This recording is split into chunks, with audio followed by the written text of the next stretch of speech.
आज हम भगवद गीता चैप्टर 13 के श्लोक 33 को कवर करेंगे। चैप्टर का नाम है nature the enjoyer and consciousness. And श्लोक को सबसे पहले मैं संस्कृत में पढ़ूंगी, उसके बाद उसके इंग्लिश ट्रांसलेशन को पढ़ूंगी और मीनिंग को हम लोग समझेंगे। ठीक है, तो चलिए शुरू करते हैं। यथा सर्वागतां सौक्ष्मयाद अकाशां नोपलिप्यते सर्वास्त्रास वसथितो देहे तथात्मानोपलिप्यते. The sky, due to its subtle nature, does not mix with anything, although it is all-pervading. Similarly, the soul situated in Brahman vision does not mix with the body. तो जो आकाश है वो सब जगह पे माने स्प्रेड हुआ है, बट फिर भी किसी भी चीज़ से मिक्स नहीं होता।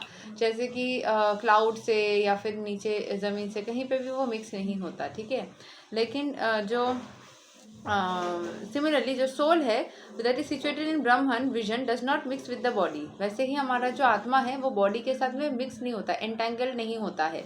जब इसका काम हो जाता है तो ये बॉडी से निकल करके चला जाता है। दो situated in that body, body के अंदर रहने के बावजूद भी बॉडी से हमारा सोल जो है वो अटैच नहीं होता है। तो यहाँ के एक्सप्लेनेशन को पढ़ लेते हैं। The air enters into water, mud, stool and whatever else it is there. Still, it does not mix with anything. Similarly, the living entity, even though situated in various varieties of bodies, is aloof from them due to his subtle nature. Therefore, it is impossible to see with the material eyes how the living entity is in contact with the body and how he is out of it. After the destruction of the body, no one in science can ascertain this. तो हमारा जो body है वो कभी भी जो मतलब body के अंदर जो सोल है, जो हमने बार बार बोला है कि वो कभी भी बॉडी के साथ में कनेक्शन मतलब अटैचमेंट में नहीं आता है। सिमिलरली यहाँ पे एग्जांपल एयर का दिया गया है। जैसे हवा जो होता है वो मड यानी कि मिट्टी, पानी, गंदगी सबसे ही मिक्स होता है, मतलब सबके अंदर जाता है, लेकिन फिर भी एयर के बॉडी मतलब एयर जो है, हवा जो है, उसको क्या टच हो जाता है? ये सारी चीज़ें नहीं ना।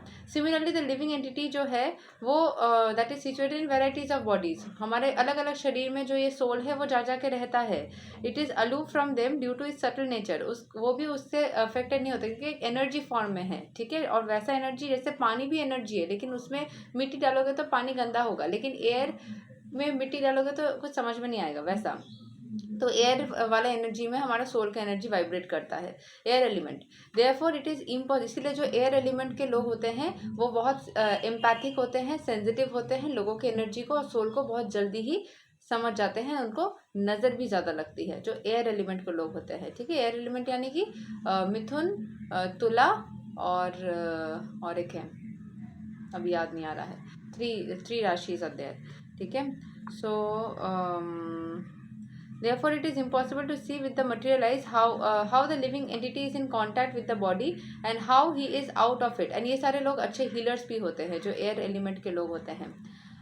तो जो हमारा सोल है वो लिविंग एंटिटी के अंदर रहेगा, कांटेक्ट में रहेगा, लेकिन बॉडी से वो निकल जाएगा जब बॉडी डिस्ट्रॉय हो जाएगा। एंड कोई साइंस नहीं है जो इस बात को प्रूव कर सके कि कैसे हो रहा है। ठीक है, सो यही तक है श्लोक number 33 of Bhagavad Gita chapter 13। अगले दिन हम श्लोक 34 को कवर करेंगे और इस चैप्टर में श्लोक 35 तक है। तो जल्दी ही हम चैप्टर 14 तक भी चले जाएंगे। तब तक के लिए हरे कृष्णा, राधे राधे, जय श्री राम।